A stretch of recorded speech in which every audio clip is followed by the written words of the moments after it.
Мен Егінбаева Айнұр Құдайбергенқызы, осы Саламаттық Қазақстан медициналық пойызының бас дәрігерімін.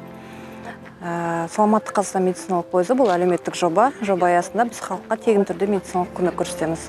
Өзіміздің жобамызды біз 1 мамыр Астана қаласының Нұрлы жол вокзалынан бастадық. 1 Маңғыстау облысын жүріп өттік. 3 мамырдан 25 мамырға дейін бүгін Атырау облысында қабылдауымызды ары қарай жалғастырудамыз. Күлсары станциясындамыз. 3 күн қабылдау жүргіземіз. Жұмыс уақыты таңғы сағат 9-дан кешкі 6-ға дейін 1 мен 2 аралығында үзіліс. Қандай мамандарды келіп өте алады?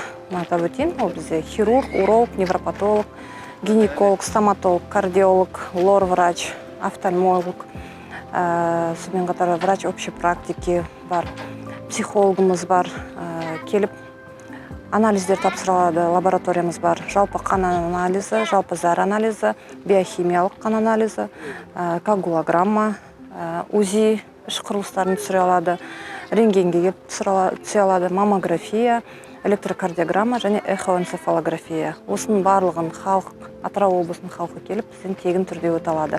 Біз страховкасы бар жоқ қарамаймыз, ОСМС-қа қарамаймыз. Қандай халық келеді, барлығын қабылдаймыз. Басқа жақтан қонақ болып келген халық болса да келіп тегін түрде медициналық тексеруден өтуге болады. Бүгін Күлсары станциясында қабылдау жүргіземіз. Ары қарай бізде Дина Нұрпейісова станциясы, одан кейін Ганюшкина. Ең соңғы Атырау облысы бойынша станциямыз, ол Сағыз станциясы. 26 мамырдан 17 маусымға дейін Атырау облысын аралап өтеміз.